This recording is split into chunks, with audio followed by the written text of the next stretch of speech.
सतकेवल विद्या मंदिर Saharsa. Myself, Sajan Kumar Prajapati, from Satkeval Vidya Mandir, Sarsa. Class 12 Science. Subject Physics. Unit number 4. Example topic example part number 3.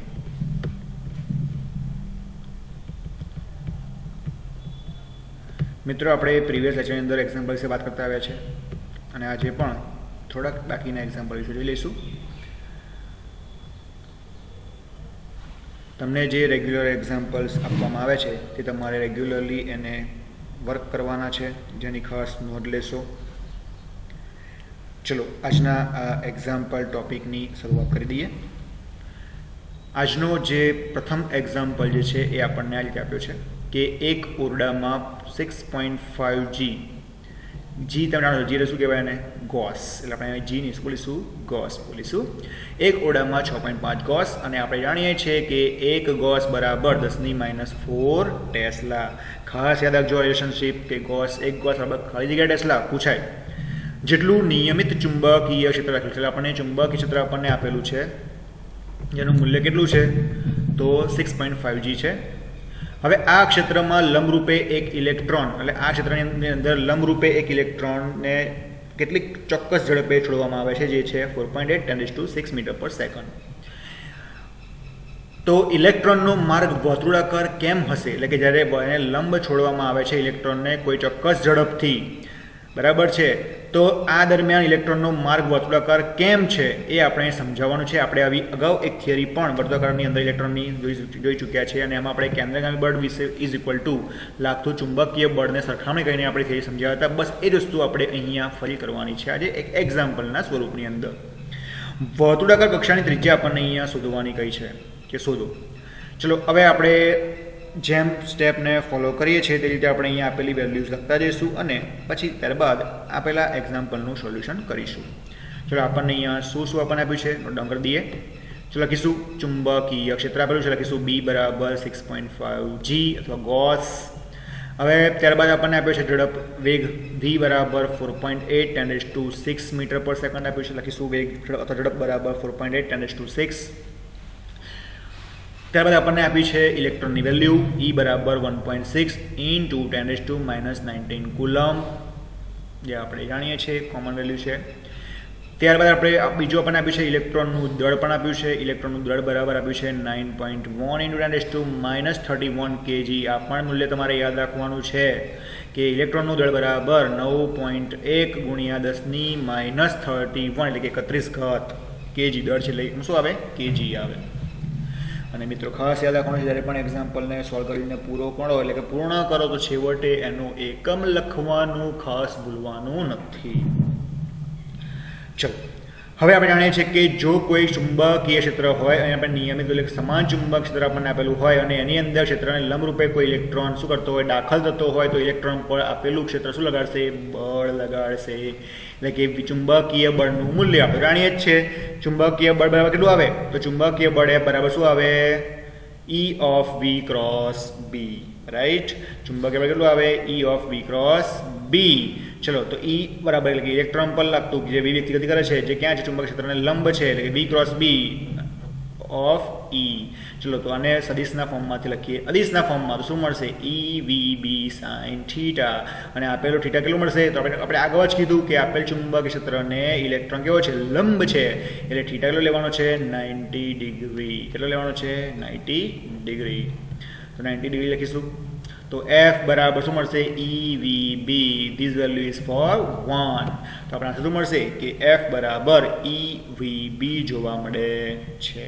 હવે આપણે કહીશું કે ઇલેક્ટ્રોનનો માર્ગ વર્તુળાકાર કેમ છે એ આપણે સમજાવવાનું છે અને વર્તુળાકાર કક્ષાની ત્રિજ્યા પણ શોધવાની છે. તો આપણે જઈએ ઇલેક્ટ્રોનનો માર્ગ વર્તુળાકાર કેમ છે તે સમજાવવા તરફ.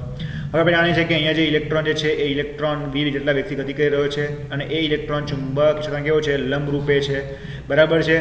માટે આ જે બળ આપેલા ઇલેક્ટ્રોન પર લાગશે એ ઇલેક્ટ્રોનની ગતિની માત્ર દિશાને બદલે તેની ઝડપ પર કોઈ અસર થતી નથી અને ગતિ કરતા ઇલેક્ટ્રોનને શું બળ આપશે? જરૂરી કેન્દ્રગામી બળ પૂરું પાડે છે. એટલે કે ઇલેક્ટ્રોન જે ગતિ કરી રહ્યો છે લંબરૂપે એ ઇલેક્ટ્રોનને આ બળ શું કરશે? જરૂરી કેન્દ્રગામી બળ પૂરું પાડે છે. હવે આ જરૂરી કેન્દ્રગામી બળ પૂરું ક્યારે પડ્યું? જ્યારે બળ લાગ્યું ત્યારે. અને એ બળને આપણે શું કીધું? ચુંબકીય બળ. દેટ મીન્સ કે ઇલેક્ટ્રોનને વર્તુળાકાર ગતિ કોણે કરાવી? તો વર્તુળાકાર ગતિ માટે જરૂરી શું છે? કેન્દ્રગામી બળ છે. અને એ કેન્દ્રગામી બળ પૂરું કોણે પાડ્યું? તો ઇલેક્ટ્રોન પર લાગતા ચુંબકીય બળે. એટલે શું કહી શકાય? ચુંબકીય બળ બરાબર કેન્દ્રગામી બળ. એટલે કે ઇલેક્ટ્રોનને વર્તુળાકાર ગતિ કરવા માટે જરૂરી ચુંબકીય કેન્દ્રગામી બળ એ કોણ લગાડશે? ચુંબકીય બળ લગાડશે. એટલે કે ચુંબકીય બળ બરાબર શું લખીશું? કેન્દ્રગામી બળ લખીશું. ચલો, તો કેન્દ્રગામી બળનું આપણે સૂત્ર શું આવે? બળ એટલે કે એફ ને કેન્દ્રગામી એટલે કે સી. તમે અગાઉ 11th ભણી ગયા છો. આપણે આગળ પણ થિયરીમાં વાત આની કરેલી છે કે કેન્દ્રગામી બળ બરાબર શું આવે? એફસી. અને એફસીની વેલ્યુ કેટલી આવે? mv²/r. અને આપણને ચુંબકીય બળ કેટલું મળ્યું? BeV જોવા મળ્યું છે. ચલો, હવે આપણો પ્રશ્ન એ હતો કે આપણે એ તો કહી દીધું કે વર્તુળાકાર કેમ હશે? કારણ કે ઇલેક્ટ્રોનનો માર્ગ વર્તુળાકાર બને એ માટે જરૂરી કેન્દ્રગામી બળ પૂરું પણ પાડે છે. ચુંબકીય બળ પૂરું પાડે છે કે જે ક્ષેત્રને લંબ છે. ઇલેક્ટ્રોન ચુંબક ક્ષેત્રને લંબ છે માટે એમાં ચુંબકીય બળ લાગે છે અને ચુંબકીય બળ એને કેન્દ્રગામી બળ આપશે. અને આપેલા કેન્દ્રગામી બળને કારણે એ વર્તુળાકાર ગતિ કરશે માટે કેન્દ્રગામી બળ બરાબર ચુંબકીય બળ. અને એમાંથી આપણે ત્રિજ્યા શોધવી છે. તો ત્રિજ્યાને બનાવીએ સૂત્રને કરતા. તો આ બરાબર mv/be. એક v કેન્સલ, તો mv/be. ચલો, m એટલે કે ઇલેક્ટ્રોનનું બળ બતાવે છે. કેટલું છે? આપણે આગળ આપ્યું છે 9.1 × 10⁻31. v એટલે આપણે એની ઝડપ કેટલી આપી છે? તો 4.8 × 10⁶. b એટલે કે ચુંબકીય ક્ષેત્ર કેટલા આપી છે? 6.5 ગોસ બરાબર 10⁻4 ટેસ્લા. તો 6.5 × 10⁻4 ટેસ્લા ઇન્ટુ, કારણ કે સીરીઝમાંથી આપણે એસએમ લાવવો પડશે. e એટલે કે ઇલેક્ટ્રોનની વેલ્યુ આપણને આપી છે 1.6 × 10⁻19 કુલમ. અને આપણે આપીશું સોલ્યુશન. તો આપણને એક આન્સર મળશે. કેટલો આન્સર મળશે? 4.2 × 10⁻2 metre is equal to 4.2 centimetre. છેલ્લે ખાસ એકમ લખવાનો ભૂલવાનો નથી. તો આપણને અહીંયા મળતી વર્તુળાકાર કક્ષામંડળ માટેની ત્રિજ્યાનું મૂલ્ય કેટલું જોવા મળ્યું? તો 4.2 સેન્ટીમીટર જોવા મળે છે. ચલો, આવો સેમ એક્ઝામ્પલ હોમવર્કમાં નોટ ડાઉન કરો. જ્યાં 6.5G છે ત્યાં કરી દો 7.5G. 6.5G છે ત્યાં કરી દો 7.5G. ઝડપ જે આપી છે એની જગ્યાએ લખો 5.8 × 10⁶. 5.8 × 10⁶. ઈનું મૂલ્ય તો બદલાઈ શકાય નહીં. એમ ઈનું મૂલ્ય પણ બદલાઈ શકાય નહીં. એ તેનું એ જ રહેશે. શોધી કાઢજો. ચલો, સેકન્ડ આનામાં અમારે બીજો એક્ઝામ્પલ લખો હોમવર્ક માટે. 6.5 છે જગ્યાએ લખો 8.3G. 8.3G. ચુંબક ઇલેક્ટ્રોનનો ઝડપ જે આપી છે એમાં લખો 4.2 × 10⁶. 4.2 × 10⁶. And solve out. ચલો, નેક્સ્ટ એક્ઝામ્પલ તરફ જઈએ કે આપણે અગાઉનો જે એક્ઝામ્પલ ગણ્યા એની અંદર વર્તુળાકાર કક્ષામાં ઇલેક્ટ્રોનના ભ્રમણની આવૃત્તિ શોધો. એટલે એમાં જે ઇલેક્ટ્રોન જે છે એ જે આપણે કહ્યું કે વર્તુળાકાર ગતિ કરે છે, તો એ વર્તુળાકાર ગતિ કરતાં એની ભ્રમણની આવૃત્તિ કેટલી છે, ઝડપ કેટલી છે એ આપણે શોધવાની છે. શું આ જવાબ ઇલેક્ટ્રોનની ઝડપ પર આધાર રાખે છે? એટલે કે આપણે જે આ આવૃત્તિ શોધીશું એ આપેલા ઇલેક્ટ્રોનની ઝડપ ઉપર આધાર રાખે છે. આવૃત્તિ એટલે કે સ્મોલ v. અને આવૃત્તિ એટલે આપણે જે શોધી છે એ આવૃત્તિ એટલે કે v એ ઇલેક્ટ્રોન ઝડપ એટલે કે v ઉપર આધાર રાખે છે કે નહીં એ આપણે અહીંયા જોવાની છે. રાઈટ. ચલો જોઈએ. જો આપેલા આવૃત્તિના સમીકરણની અંદર આપણને જો વીનું મૂલ્ય એટલે કે વીનો સિમ્બોલ મળતો હશે તો આધાર રાખે છે. જો વીનો સિમ્બોલ નહીં મળતો હોય તો આધાર રાખતું નથી. એ તો આપણે સિમ્પલ સૂત્ર પરથી કહી શકીએ જે આપણને છેલ્લે મળશે. પરંતુ આપણે પહેલાં આપણે એ શોધવાનું છે કે આપણને અહીંયા ઇલેક્ટ્રોનના ભ્રમણની આવૃત્તિ કેટલી છે એ આપણે શોધવાની રહેશે. તો આપણે જાણીએ છીએ કે ધારો કે ઇલેક્ટ્રોનની વર્તુળાકાર ગતિ કરવા માટેની પરિભ્રમણની આવૃત્તિ કેટલી છે? તો v જેટલી છે. કેટલી છે? v જેટલી છે. તો કેન્દ્રગામી બળ બરાબર શું લખીશું? ચુંબકીય બળ. કેન્દ્રગામી બરાબર શું લખીશું આપણે? ચુંબકીય બળ લખીએ છીએ. ચલો આગળ જઈએ. અહીંયા તો વેગ આપણને વેગ આપ્યો છે જે સ્મોલ વી છે, કેપિટલ વી એટલે આપણે આવૃત્તિ લેવાની છે. તો આપણે હવે કેન્દ્રના બળ કેટલું આવે mv² છેદમાં r જાણીએ છીએ. ચુંબકીય બળ આપણને કેટલું મળ્યું હતું? તો ચુંબકીય બળ આપણને મળ્યું હતું b × e × v જેટલું. એમાંથી આપણે m × એક v ગતો રહ્યો તો mv છેદમાં r બરાબર b × e વધશે. ચલો m છેદમાં r એમના m v બરાબર શું લખી શકાય? તો v બરાબર r × ઓમેગા લખી શકાય. આપણે જાણીએ છીએ ચેપ્ટર નંબર સ્ટાન્ડર્ડ 11 ની અંદર આપણે ચાપ ગતિ અંદર આપણે વાત કરી હતી કે v બરાબર r × omega right is equal two b × e. ચલો m એમના m r એક r ગતો રહ્યો ક્રોસ ઓમેગા શું લખી શકાય? તો ઓમેગા બરાબર કોણીય આવૃત્તિ બરાબર શું આવે? 2πf અથવા v અથવા n પણ લખી શકો, કારણ કે આવૃત્તિને આપણે અહીંયા આગળ n પણ કહી શકીએ, v પણ કહી શકીએ અને f પણ કહી શકીએ. તો 2π × v is equal two b × e. હવે આપણે જે આવૃત્તિ સુધી છે એ આવૃત્તિને આપણે અહીંથી બનાવીશું સૂત્રને કરતા. તો v ને એટલે કે આવૃત્તિને આપણે અહીંથી સૂત્રને કરતા બનાવી દીધો. યાદ રાખવાનું છે તમારે આપણે અહીંયા બે અલગ અલગ નવી વેલ્યુઝ કઈ લાવ્યા છે? તો લખ્યું છે v બરાબર r ઓમેગા અને બીજું આપણે લાવ્યા છે કારણ કે વર્તુળાકાર ગતિ છે, ચાક ગતિ છે, એના માટે આપણે સમીકરણનો ઉપયોગ કરવો પડશે. જેમાંનો એક સમીકરણનો ઉપયોગ આપણે કર્યો v બરાબર r ઓમેગા, ત્યારબાદ કોણીય આવૃત્તિ ઓમેગા માટે આપણે ઉપયોગ શું કર્યો? 2πv કર્યો. એમાંથી બીને આવૃત્તિને બનાવીએ સૂત્ર કરતાં બનાવીશું તો આપણને સૂત્ર શું મળશે? b છેદમાં 2πm. બીનું મૂલ્ય આપણને અંદર આપ્યું છે આગળના ક્વેશ્ચનની અંદર જોઈ શકો છો તમે કે આપણને આગળના ક્વેશ્ચનમાં બીનું મૂલ્ય આપણને શું આપ્યું છે? તો 6.5g એની જગ્યાએ કાઢીશું એની આગળ 6.5g, g બરાબર -4 ટેસ્લા, e એટલે આપણને ખબર છે 1.6 × 10⁻19, 2 એમના m, પાઈ એટલે 3.14, m એટલે શું? તો દળ આપણને દળ કેટલું આપ્યું છે? તો દળનું મૂલ્ય આપણને આપ્યું છે 9.1 × 10⁻31 ઇલેક્ટ્રોન બરાબર છે. એને સોલ્યુશન આપીશું તો આપણને શું મૂલ્ય મળશે? 18.18 × 10⁶ હર્ટ્ઝ. કારણ કે આવૃત્તિ છે તો આવૃત્તિ કંઈક આવે હર્ટ્ઝ આવે અને 10⁶ છે તો 6 એટલે મેગા બરાબર કેટલા થાય? 10⁶ હર્ટ્ઝ થાય. તો 6 જગ્યાએ મેગા લખતા તો મેગા હર્ટ્ઝમાં લખી શકીએ છીએ.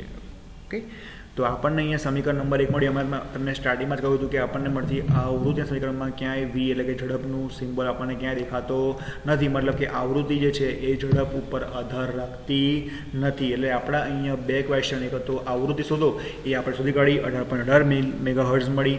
ત્યારબાદ આપણે એ આવૃત્તિ ઝડપ પર આધાર રાખે છે કે નહીં તે પણ કહ્યું કે અહીંયા આપેલા સમીકરણ પરથી એ ફલિત થાય છે, સાબિત થાય છે, એ પ્રૂફ થાય છે કે ધારણા મળે છે કે આપણે અહીંયા મળતી આવૃત્તિનું મૂલ્ય એ આપેલા ઇલેક્ટ્રોનની ઝડપ ઉપર આધાર રાખતું નથી. કેટલા પરિભ્રમણ કરશે એની આવૃત્તિ મળે છે, પરંતુ એ ઇલેક્ટ્રોનની ઝડપ કેટલી છે એ એના પર ડિપેન્ડ કરતી નથી. ઝડપ કોઈ પણ હોઈ શકે, આવૃત્તિ આપણે એટલે કે આવૃત્તિ એ ઝડપ પર આધાર રાખતી નથી. ચલો નેક્સ્ટ ક્વેશ્ચન તરફ જઈએ.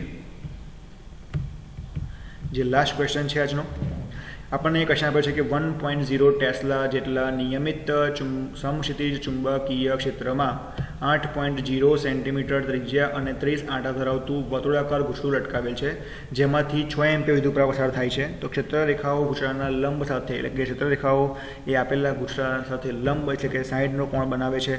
તો ગૂંચળાનું આવર્તન ન થાય તે માટે તેના પર લગાવવા પડતા જરૂરી વિરુદ્ધ દિશાના ટોર્કનું મૂલ્ય શોધો. એટલે ગૂંચળું આવર્તન ન કરે તે માટે તેના ઉપર લગાવવા પડતા જરૂરી એનાથી વિરુદ્ધ દિશામાં આપણે ઓબ્વિયસલી કોઈ બસ જતી હોય અને બસને રોકે તો આપણે એના વિરુદ્ધ દિશામાં શું કરવું પડે? બ્રેક લગાવીએ તો બસ ઊભી રહેશે ને. તો એ રીતે આપણે વિરુદ્ધ દિશામાં લગાવવું પડતું ટોર્ક કેટલું છે એ આપણે શોધવાનું છે. તો પ્રશ્નને પહેલાં બરાબર સમજી લેવાનું છે કે આપણને અહીંયા શું આપેલું છે? આપણને આપેલું છે ચુંબકીય ક્ષેત્ર મૂલ્ય જે કેટલું છે? b બરાબર 1.0 ને ટેસ્લા. તો લખીશું તો આપણને ચુંબકીય ક્ષેત્ર આપેલું છે. એ ચુંબકીય ક્ષેત્રમાં આપણને અહીંયા એક વર્તુળાકાર ગૂંચળું આપેલું છે જેની ત્રિજ્યા આપણને આપી છે 8 સેન્ટીમીટર અને એના આંટાઓ આપે છે આપણને 30 અને આ ગૂંચળામાં પસાર થતો વિદ્યુતપ્રવાહ આપણને આપ્યો છે 6. તો આ ગૂંચળું અને ક્ષેત્રરેખાઓ સાથે કોણ બનાવે છે 60નો. તો ટાઉ શોધવાનું છે. જેટલી પણ વેલ્યુઝ આપી છે નોટ ડાઉન કરી લખી નાખો, પછી ત્યારબાદ શોધવાનો પ્રયત્ન કરીશું. તો આપણને જે આપ્યું છે લખી કાઢીએ. તો આપણને આપ્યું છે પહેલું તો b આપ્યું છે, લખીશું b બરાબર 1.0 ટેસ્લા. ત્યારબાદ આપણને આપ્યું છે ત્રિજ્યા, લખીશું ત્રિજ્યા r બરાબર 8.0 સેન્ટીમીટર બરાબર 8.0 10⁻² મીટર અથવા 0.8 મીટર. ત્યારબાદ આપણે આગળ જઈશું 0.08 મીટર અને આગળ જઈશું તો આપણને 30 આંટા એટલે કે n બરાબર 30 આંટા આપ્યા છે. ત્યારબાદ આપણને વિદ્યુત પ્રવાહ આપ્યો છે I બરાબર લખીશું 6 એમ્પિયર. ત્યારબાદ આપણને થીટા આપ્યો છે, લખીશું થીટા બરાબર 60 ડિગ્રી. ત્યારબાદ આપણને એવું કહ્યું છે કે ટોર્ક શોધો, લખીશું ટોર્ક ટાઉ બરાબર ક્વેશ્ચન માર્ક.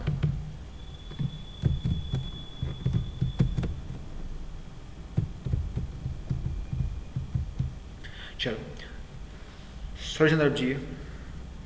અને આપણને હજુ બીજો પ્રશ્ન કહ્યો છે કે જો આપણને આગળ જે કહ્યું છે એમાં દર્શાવેલ ગુજરાતની જગ્યાએ કોઈ બીજું સમતલ ગુચડું રાખવામાં આવે, એટલે કે ગુચડાનો આકાર બદલાઈ ગયો. ઇન શોર્ટ આપણને કહ્યું છે ગુચડું બીજું છે પણ એનો આકાર બદલી નાખવામાં આવે છે, એટલે એવું બીજું કોઈ આકારનું ગુચડું લેવામાં આવે એવું કીધું છે, જેનું ક્ષેત્રફળ પણ એટલું જ છે. ક્ષેત્રફળ સેમ છે બંને ગુચડાનું, પરંતુ આકાર ખાલી બદલેલો છે.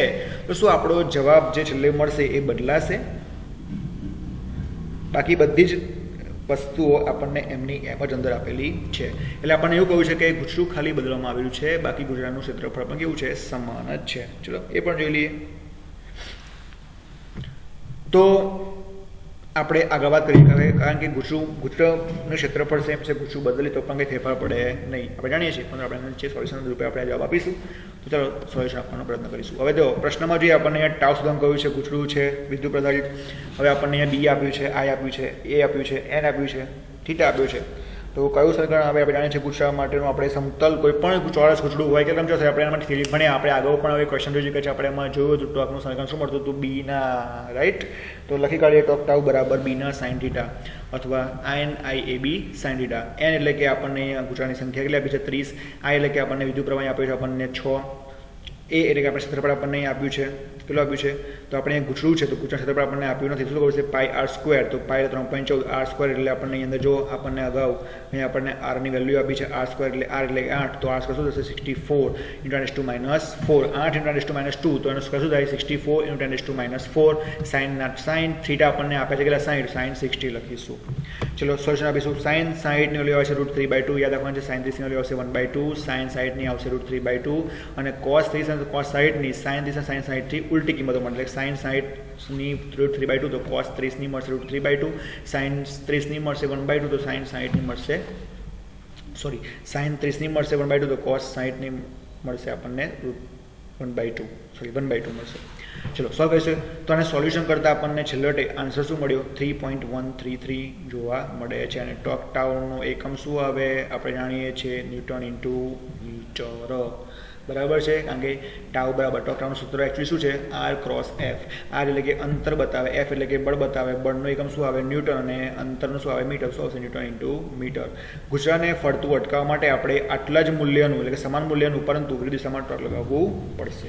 એટલે કે આપણે જો ગુજરાતને ફેરવવું હશે તો આપણે આટલા જ મૂલ્યનું ટોર્ક વિરુદ્ધ દિશામાં લગાવવું જરૂરી છે, યાદ રાખીશું. હવે આ જ ક્વેશ્ચનમાં આપણને બીજું પણ કહ્યું છે કે જો ઉપર તમે ક્વેશ્ચનમાં જોઈ શકો છો કે આપણે આવો જ ગુચડું પરંતુ અનિયમિત આકારનું બીજું કોઈ સમતલ ગુચડું લઈએ અને જેનું ક્ષેત્રફળ અગાઉ જણાવેલા ગુજરાતના ક્ષેત્રફળ જેટલું જ હોય, વિગતો પણ સમાન હોય, તો શું કોઈ ફરક પડે? ના. કારણ કે કોઈ પણ આકારના ગુચડા માટે ટાઉનું મૂલ્ય તો કેવું છે? બીના જ છે. કયું છે? BINA અથવા NIA ક્રોસ બી જ છે, એ જ મળશે. આપણે અગાઉ થીમાં પણ મારી વાત કરી હતી કે કોઈ પણ પ્રકારનું ગુચડું હોય આપણને સૂત્ર ટાઉનું શું મળશે? NIA ક્રોસ બી જ મળે છે. એટલે કે આના તથ્ય પ્રમાણે ટોર્કના મૂલ્યમાં કોઈ પણ પ્રકારનો ફેરફાર થતો નથી, રાઈટ? તો આશા રાખીએ કે આજના તો ચલો આના જેવો જ આપણે એક બીજો એક્ઝામ્પલ તમારે હોમવર્ક કરવાનું છે. લખો જ્યાં 1.0 ટેસ્લા છે ત્યાં કરો 2.0 ટેસ્લા લખ્યા.